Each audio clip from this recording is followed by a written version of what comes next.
Now, I'm sure we've all seen people looking very sort of smart and sophisticated, people who are seeking enlightenment, and they might be walking past churches, they might be walking past mosques and synagogues, and they will be heading towards these brooding shapes of high modernism, places like the Tate Modern, places perhaps even like the Apple Store. Now, take the Apple Store. There are clergy in the Apple Store. They are robed in blue t-shirts. Instead of a crucifix, there is a large white apple to draw the faithful into the building. The welcome team is out in force. Anyone who's been into an Apple Store will know that it's impossible to get through the doors without being jumped on and waved a cheery hello by someone in the blue t-shirt. And as you move through the nave, that's this bit here, the place of worship, into the inner sanctum, you draw closer to the high altar of the guru desk, where any problem with a Mac can be solved. And as you wait to come holding your precious phone or iPad, you are attended to by sides people, again with blue t-shirts, with their little earpieces and their little iPhones, making sure your appointment is at the right time and everything. And then when the time is right, you are ushered forward to the desk. And there, as if a sacrifice, you lay your iPad on the said desk. And it is ministered to by the high priest team. And then you're told, this is beyond repair. You need a new one. Prayer ministry is available there. You can go up to these guys and you could, with a deep spiritual issue, like, how do I have multiple connectivity with my different devices? And they will minister to you and give you wisdom and advice. But you see, most secular spirituality is just a desire to participate in some form of religion without any meaningful demands on you. The only demand Apple makes on us, and it is not insignificant, is on our wallet. This is a sort of religion of self-help for those with something missing from their lives. Every year for me, I really feel that I'm missing the latest iPhone. Okay, or it could be you're missing the latest car, the latest man, the latest woman, or could it be some kind of spiritual experience out of the realms of your own understanding, possibly even with some form of God.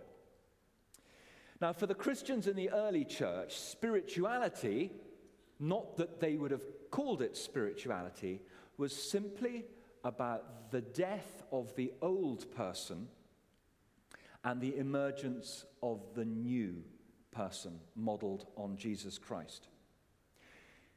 This is shown to us, demonstrated to us by going through the waters of baptism.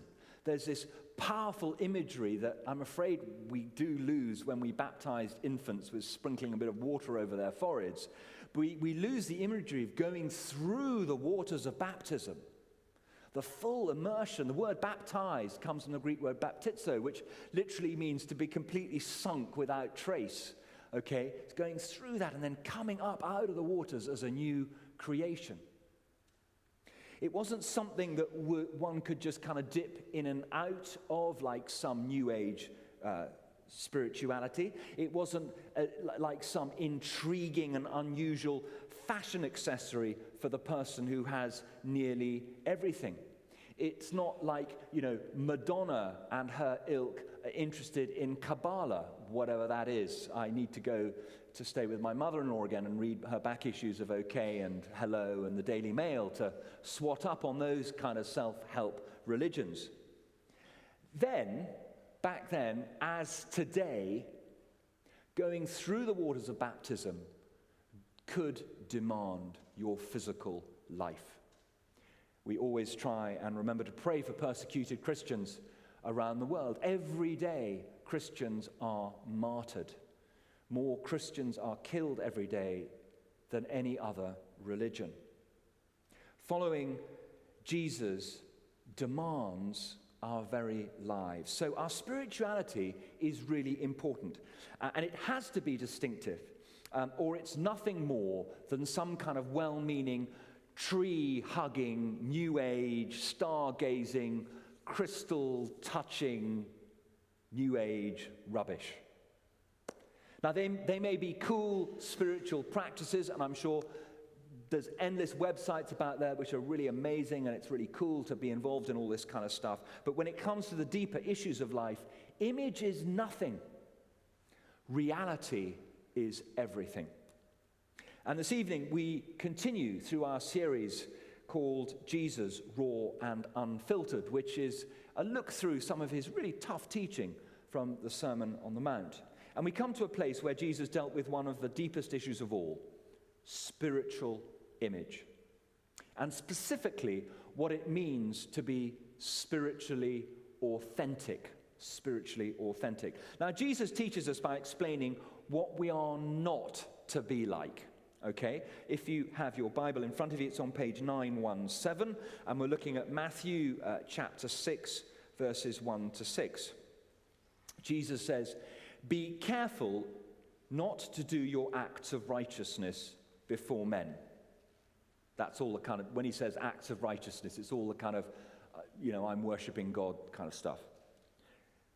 "If you do, you will have no reward from your Father in heaven. So when you give to the needy, do not announce it with trumpets, as the hypocrites do in the synagogues and on the streets, to be honored by men. I tell you the truth, they have received their reward in full. But when you give to the needy, do not let your left hand know what your right hand is doing, so that your giving may be in secret. Then your Father, who sees what is done in secret, will reward you. And when you pray, do not be like the hypocrites, for they love to pray standing in the synagogues and on the street corners to be seen by men. I tell you the truth, they have received their reward in full. But when you pray, go into your room, close the door, and pray to the Father who is unseen. Then your Father, who sees what is done in secret, will reward you." So the first type of spirituality that Jesus says isn't really being very spiritual at all is a life of just doing things for show. Now, Jesus isn't against doing things that are spiritual by nature. You see, when you turn your life to God, it is going to make an impact on your life. It's going to change what you do, and it's going to change what you do not do. It will alter your behavior, I promise you, in a good way.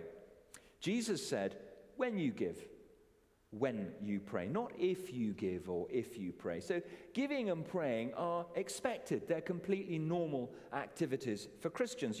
When your heart is touched by God, you will want to give. You will want to pray. It will translate out in specific acts like talking to God. I can't imagine ever not talking to God. Sometimes I wonder when people see me walking around, or just even during church services, you'll see my lips going, I'm talking to God. I can't imagine ever not talking to God. And also, you then end up making commitments to the things of God. Everyone you see up the front in the band, just for example, there's all sorts of other volunteers as well, but just, these are the visible ones tonight. Okay, they've made a commitment to serve God because they know what God has done for them. It's just entirely natural for them to want to serve. But those things don't make you spiritual. They reflect your spirituality. And if you do it for show, then it really doesn't even do that. It becomes just a game where the only reward you'll get is the one you generate for yourself from those you trick into thinking that it reflects who you really are. That is what being a hypocrite is all about. Okay? It's not about making mistakes, letting people down, or failing to be perfect, because we all do that. Okay? It's about not being who you appear to be. Okay? It's about being basically a fake. all image and no substance. So that is how it is not to be. Then Jesus brings up a second way we can lack authenticity. So we're going to look at the next set of verses. Jesus says, when you fast, do not look somber as the hypocrites do. Somber is sort of, sad and downcast. For they disfigure their faces to show men that they are fasting. I tell you the truth, they have received their reward in full. But when you fast, put oil on your head and wash your face, so that it will not be obvious to men that you are fasting, but only to your Father who is unseen. And your Father who sees what is done in secret will reward you. Now, at face value, those verses seem quite similar to the verses we had earlier. But actually, I think if we look at it carefully, Jesus is revealing to us a different way of getting this whole spirituality thing wrong. See, if the first way of getting it wrong is by trying to appear spiritual, by doing certain things to look spiritual, drawing attention to ourselves through our prayerfulness and our giving, here Jesus is after trying to appear to be spiritual through our appearance. And again, this isn't about an activity like fasting, which of course is a very, very good thing. It's a time to deny yourself of something tangible for a period of time that allows you to focus your attention to prayer. What Jesus wanted to reveal is how we can take some aspect of what it means to live for him and draw attention to the fact that we're living for him in that way. Letting people see what you do, or telling them what you do. In some cases, we actually don't even want to tell people what we're doing. We just want to let them guess what we're doing. So, for example, I have the staff team round for lunch at the rectory every other week, and it would be like them coming round, and they bring lunch with them, and they meet me, and I'm sort of going like this. Oh, I'm so hungry. And they come in and they go, hey, Will, you okay? I said, I'm just so hungry. That's okay. We brought food with us. No, I can't eat. I can't eat today. Why? You feeling all right? It's my day of fasting. Heaven forbid I would, anyway. But you know what I mean. It's like, in this age of kind of Instagram and posturing and selfie photos, and I admit I have a selfie stick, okay? All this kind of stuff. It's like you are like some Old Testament prophet who's sitting there on the street corner covered in ashes and clothed in sackcloth, and when no one's looking, you kind of get your bottle of Watney's Pale Ale out and getting a pasty out and and then when someone comes along, it's, oh, woe is me, woe is me. You're trying to deceive people through your appearance. But it's easy to fall in that kind of posturing, into that kind of posing, acting out a certain set of actions in order to be perceived as being spiritual, to be known as spiritual, but it's not real. So why does all this matter to Jesus so much? And I think there's at least two reasons, and the first one has to do with hypocrisy. You see, Jesus wanted to expose the fakes. Okay, he wanted to out all the phonies, the ones who pretended to be spiritual to get attention, but really weren't spiritual at all. He wanted to expose them. And not just expose them, but to make it clear that what they were doing wasn't spirituality at all. In fact, whatever payback they were going to get from those things was actually all they were ever going to get. But there's another issue, and this is like the really important part of this talk. There's another issue that Jesus is after, one that is much more subtle, it's much harder to diagnose, but is present in far more lives, and it is just, if not more deadly. So while hypocrisy is when someone knowingly deceives someone, there's also times when we unknowingly deceive ourselves. When we unknowingly deceive ourselves. Jesus wasn't just concerned about the people who knew they weren't being spiritual, but wanted to be seen like they were. He was concerned about the people who thought they were being really spiritual, but weren't. The people who'd, some of the blokes will get this, particularly of a certain kind of vintage, but I used to have a Renault 5, okay? So we are talking quite a long time ago. And I wanted to make it look something that it wasn't. I wanted to make it look like a top-of-the-range Renault 5 that was perhaps used for rally driving and stuff like that. So I went out and I stuck a spoiler on the front. I even stuck a spoiler on the back. Yeah, I'm seeing some nods here, some knowing looks. Yeah, some of you guys, you've been there when you were young men. Yeah, I know. I'm sure there is a female equivalent of this. You can share that with me afterwards. And it would be akin to me, with this spoiler on the back of my car that only probably goes about 65 miles an hour, actually deceiving myself that those spoilers were actually serving a purpose. So I'd go to the Alps or something, and there's long, massive, long downhill stretch with a sharp corner at the end. I think, hey, I've got a spoiler on the back of my car. I can go really fast down here. And, as I go faster and faster, the wind pressure is going to build up. It's going to press the rear wheels of my car down, just like in Formula One. And so I'm going to be able to turn that corner at the end. And, of course, it all ends in disaster because I have deceived myself. It could be the person who buys a fake handbag at a street market and walks away really thinking that it's Prada or it's Gucci or it's Louis Vuitton and thinking, this is high-quality leather, very high-quality workmanship. It's going to last for a very, very long time when we know it won't. It's the person who knows about God but doesn't really know God. Knows about God but doesn't really know God. So here's the rub. My real worry is that there'll be some here who are very good people, outstanding people, care for your families, work hard at your jobs, do lots of really, really good things. You're involved in some spiritual stuff. You want to be spiritual, but you've bought into one of these games. Not on purpose, okay? Not on purpose at all. Nothing malicious here. You've bought into it, but you're playing a game all the same. It's all doing without being. You believe in God. You are involved in some things related to God, but you don't know God. Not personally, not relationally, not from the inside out. You do a lot of things that might flow from a relationship with God, but the relationship itself isn't there.